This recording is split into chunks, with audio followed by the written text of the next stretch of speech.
Setelah mengalami kekalahan dalam Perang Dunia II, Jerman terbagi menjadi dua, yakni Jerman Timur dan juga Jerman Barat. Jerman Timur dikuasai oleh negara komunis Uni Soviet, lain pihak di Jerman Barat yang dikuasai oleh Amerika Serikat, Britania Raya, dan juga Perancis. Dalam proses rekonstruksi demokratis dimulai dengan adanya hukum dasar Bonn, yakni yang pertama bersedianya Amerika Serikat, Britania Raya, dan juga Perancis untuk menyerahkan kembali daerah pendudukan Jerman kepada pribumi Jerman. Kemudian pemindahan ibu kota ke Bonn sekaligus memulai pasal-pasal dalam hukum dasar Bonn. Seiring berjalannya waktu, muncullah kesadaran para elit politik Jerman untuk memperjuangkan persatuan Jerman melalui demokrasi. Dalam proses demokratisasi, Jerman Barat mengakui kedaulatan Jerman Timur, sehingga hal itu menjadi langkah awal untuk menormalkan hubungan antara kedua Jerman. Dari sumber yang saya baca, yakni BBC News Indonesia, sebanyak 1,5 juta orang berkumpul di pusat kota Berlin untuk melakukan unjuk rasa. Tak tahan dengan semua huru-hara yang terjadi, akhirnya pemimpin dari Jerman Timur mengundurkan diri, kemudian disusul dengan adanya pengunduran diri secara besar-besaran oleh pemerintahan di Jerman Timur. Oleh karena itu, para masyarakat di Jerman Timur berbondong-bondong untuk berpindah ke Jerman Barat.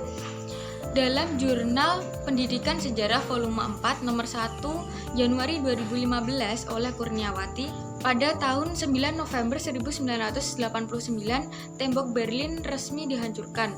Jerman bersatu dengan mengadopsi sistem liberal dengan menjunjung tinggi kebebasan individu. Aspek liberalisme Jerman yang pertama pada bidang sosial budaya, yaitu dengan melakukan proyek pembangunan pusat budaya Humboldt Forum berupa rekonstruksi istana di bagian pusat Berlin dengan berlandaskan jiwa kosmopolitan yang bertujuan untuk memungkinkannya pertukaran pengetahuan internasional serta dialog budaya antar negara. Yang kedua pada bidang ekonomi, Jerman menerapkan sistem ekonomi yang hampir sama dengan Jepang, yaitu kapitalisasi pasar dan industrialisasi, sehingga Jerman sukses menjadi motor inovator dan pengglobal ekonomi semenjak era industrialisasi dan kapitalisme industri, dan juga Jerman menjadi negara eksportir terbesar ketiga di dunia. Yang ketiga pada bidang politik, Jerman menerapkan sistem multipartai yang didominasi oleh Uni Demokratik Kristen dan Partai Demokratik Sosial.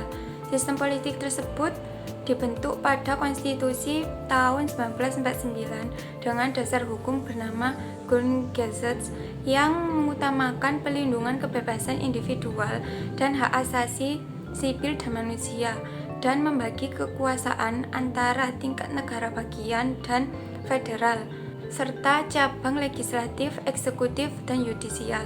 Yang keempat, pada bidang hukum, Jerman menerapkan sistem hukum Jerman modern, yaitu sistem hukum perdata yang didasarkan pada prinsip-prinsip yang ditetapkan oleh Undang-Undang Dasar untuk Republik Federal Jerman.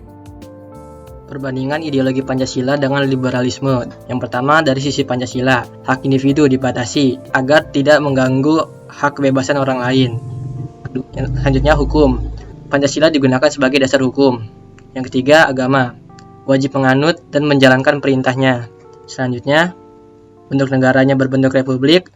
Demokrasinya merupakan musyawarah mufakat. Ekonomi itu pemerintah turut ikut campur agar mencegah terjadinya eksploitasi yang dilakukan oleh individu terhadap alam atau yang lain. Selanjutnya itu pendidikan, mengembangkan kebebasan, mengembangkan ide, dan memperoleh pengetahuan, namun masih berorientasi kepada kepribadian bangsa. Selanjutnya, sisi liberalisme. Liberalisme menjunjung tinggi kebebasan dari hak individu. Hukum.